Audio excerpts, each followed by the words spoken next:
नेरी उपस्थित आपल्या राज्याचे मुख्यमंत्री आदरणीय श्री देवेंद्रजी फडणवीस साहेब, उपमुख्यमंत्री श्री एकनाथजी शिंदे साहेब, माननीय आशिषजी शेलार साहेब, जुन्नरचे आमदार श्री शरद सोनवणेजी, माजी आमदार श्री अतुलजी बेनके, श्री रितेशजी देशमुख, विघ्नहर कारखान्याचे चेअरमन श्री सत्यशील शेरकर, शिवनेरी भूषणचे सर्व पुरस्कारार्थी, तसेच मराठा सेवा संघाचे सर्व पदाधिकारी श्री विजयजी घोगरे, श्री राजेंद्रजी पुंजीर, श्री राजेंद्रजी बुट्टे पाटील, तसेच सर्व लोकप्रतिनिधी, सर्व अधिकारी कर्मचारी वर्ग, सर्व शिवभक्त, शौर्यविषयक खेळ सादर करणारे सर्व विद्यार्थी, बालकलाकार, सर्व पत्रकार बंधू भगिनींनो, आज आपल्या सर्वांचं आराध्य दैवत युगपुरुष स्वराज्य संस्थापक श्री छत्रपती शिवाजी महाराजांच्या जयंतीनिमित्त या पवित्र शिवभूमीवर उपस्थित राहण्याचं भाग्य मला आज लाभलं. हा क्षण माझ्यासाठी अत्यंत महत्वाचा आणि अभिमानाचा आहे आणि तितकाच भावनिक सुद्धा. याच भूमीमध्ये स्वराज्याच्या तेजस्वी सूर्य जन्माला आला आणि अन्याय अत्याचाराविरुद्ध लढण्याची प्रेरणा संपूर्ण महाराष्ट्राला दिली.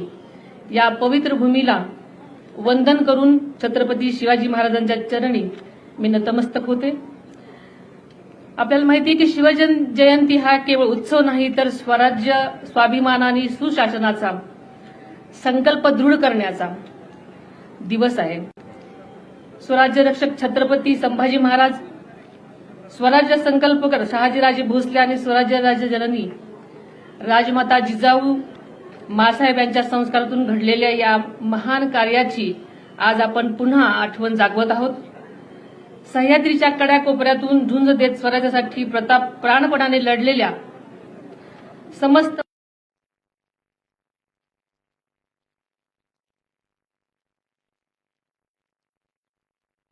कष्टकरी शिवाजी महाराज असं साकडं आई शिवाजी देवीच्या चरणी घालते. यापूर्वी अनेक वेळा शिवछत्रपती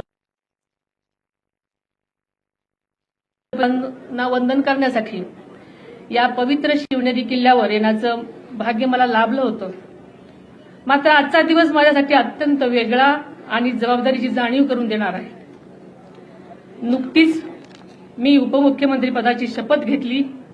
ज्या कठीण प्रसंग डोळ्यासमोर जिजाऊ मासाहेब उभ्या होत्या.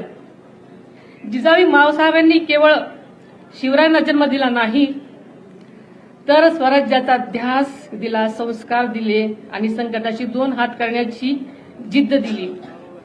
तीच तुमची आमची प्रेरणा आहे, तोच आपला आधार आहे.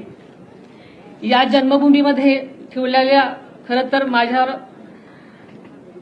या क्षणी काटा अंगावर आलेला आहे. छत्रपती शिवरायांनी मावळ्यांना दिलेली स्वराज्याची शपथ आठवली.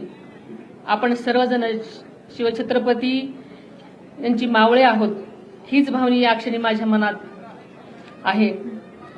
ज्या विचारांवरती आदरणीय दादांनी आयुष्यभर वाटचाल केली, तोच शिवशाहू फुले आंबेडकरांच्या विचारांचा वारसा शिवनेरी किल्ला ही शिवभूमी त्यांच्यासाठी केवळ ऐतिहासिकच स्थळ नव्हतं, तर ते त्यांच्या विचाराचं आणि कार्याचं प्रेरणास्थान होतं. आज ज्या ठिकाणी उभी राहून मी भाषण करते, याच ठिकाणी आदरणीय दादांनी अनेक वेळा छत्रपती शिवाजी महाराजांना वंदन केलेलं आपण सगळ्यांनी पाहिलेलं आहे. स्वराज्याचा संदेश जनतेपर्यंत पोहोचवलेला आहे. या कार्यक्रमाचे संयोजक आणि आदरणीय दादा यांच्या मधला स्नेहाचा धागा अत्यंत अतूट आणि जिव्हाळ्याचा होता, हे आपल्या सगळ्यांना माहिती आहे. तोच स्नेह, तीच परंपरा आणि तो विचार आपण सर्वांनी मिळून यापुढेही तितक्याच ताकदीने आणि निष्ठेने जपायचा आहे. आदरणीय दादांना या पवित्र शिवनेरी किल्ल्याविषयी केवळ जिव्हाळाच नव्हता, तर या शिव जन्मभूमीचे सौंदर्य वाढावं, तिचा ऐतिहासिक वारसा जपला जावा आणि भावी पिढ्यांना अभिमानाने दाखवता यावा यासाठी त्याने सातत्याने आटोकाट प्रयत्न केलेले आपल्या सर्वांच्या समोर आहेत. त्यांच्या पुढाकारातून शिवनेरी विकास आराखडा साकार झाल्याने या परिसराच्या सर्वांगीण विकासासाठी आवश्यक निधी उपलब्ध करून देण्यात आला. गेल्या वर्षीही युनेस्कोच्या जागतिक वारसा यादीमध्ये किल्ले शिवनेरीचा समावेश झाला आहे. ही आपल्यासाठी सर्वांसाठीच अभिमानाची गोष्ट आहे. यापूर्वीच शिवजन्मभूमी शिवनेरीसह राज्यातील गडकोटांच्या जतन संवर्धनासाठी त्याचा निधीचीही तरतूद केलेली आहे. केवळ शिवनेरी किल्ल्यापुरतच नाही तर शिवजन्मभूमी म्हणून ओळखल्या जाणाऱ्या जुन्नर तालुक्यातल्या पर्यटन तालुका म्हणून विकसित करण्याचा संकल्प त्यांनी ध्यास घेतला होता आणि त्या दिशेने ठोस पावलेही उचललेली आपल्या सगळ्यांना ठाऊक आहे. गेल्या अर्थसंकल्पातही आदरणीय दादांनी आपल्या स्वाभिमानाचा आणि इतिहासाच्या अभिमानाचा जागर उंचवणारे काही ऐतिहासिक संकल्प जाहीर केलेले होते. त्यामध्ये आग्रा येथे छत्रपती शिवाजी महाराजांचा पराक्रमाची साक्ष देणारे शिवस्मारक उभारण्याचा निर्धार त्यांनी केला. पानिपत येथे मराठा शौर्य स्मारक तसेच संगमेश्वर येथील छत्रपती शिवाजी महाराजांच्या स्मारकाचाही समावेश आहे. त्याचबरोबर किल्ले रायगड विकास आराखडा व स्वराज्य रक्षक छत्रपती संभाजी महाराजांचे बलिदान स्थळ तुळापूर आणि समाधी स्थळ ओढूबुद्रुक येथे स्मारकाचे काम अत्यंत वेगानं सुद्धा सुरू झालेलं आहे. या सर्व कामावर आदरणीय दादांची जातीनं लक्ष देत असत आणि ही सर्व कामं प्रगतीपथावर आहेत आणि या प्रत्येक स्मारकातून भावी पिढ्यांना प्रेरणा, स्वाभिमान आणि राष्ट्रनिष्ठेचा संदेश मिळत राहणार आहे. आज या संकल्पाची पूर्ती करण्याची जबाबदारी आपण सर्वांनी स्वीकारायची आहे. आपल्या महायुती सरकारच्या माध्यमातून राज्याचे लोकप्रिय मुख्यमंत्री आदरणीय देवेंद्रजी फडणवीस साहेब आणि उपमुख्यमंत्री आदरणीय एकनाथजी शिंदे साहेब यांच्या साथीने हा विकासाचा प्रवाह अधिक वेगाने पुढे नेण्याचा आमचा निर्धार आहे.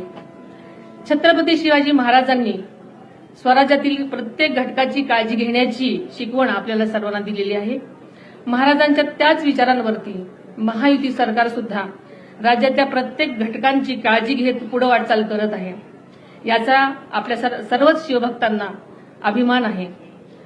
महायुती सरकार छत्रपती शिवाजी महाराजांच्या रयतेच्या या संकल्पनेवर काम करत आहे. यापुढे सुद्धा महाराष्ट्राच्या सर्वांगीण विकासासाठी महायुती सरकार कटिबद्ध असेल असा मला या निमित्तानं विश्वास व्यक्त करावासा वाटतो. शिवछत्रपतीच्या स्वप्नातील सुजलाम सुफलाम न्याय आणि समृद्ध स्वराज्य घडवण्यासाठी महायुती सरकार कटिबद्ध आहे आणि त्यासाठी या कार्यासाठी आम्ही सर्व सातत्याने प्रयत्नशील राहू हा विश्वास मी आपल्या सर्वांना या शिवजन्मभूमीच्या साक्षीने व्यक्त करते.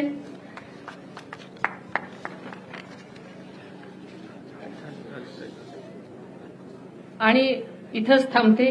जय हिंद, जय महाराष्ट्र.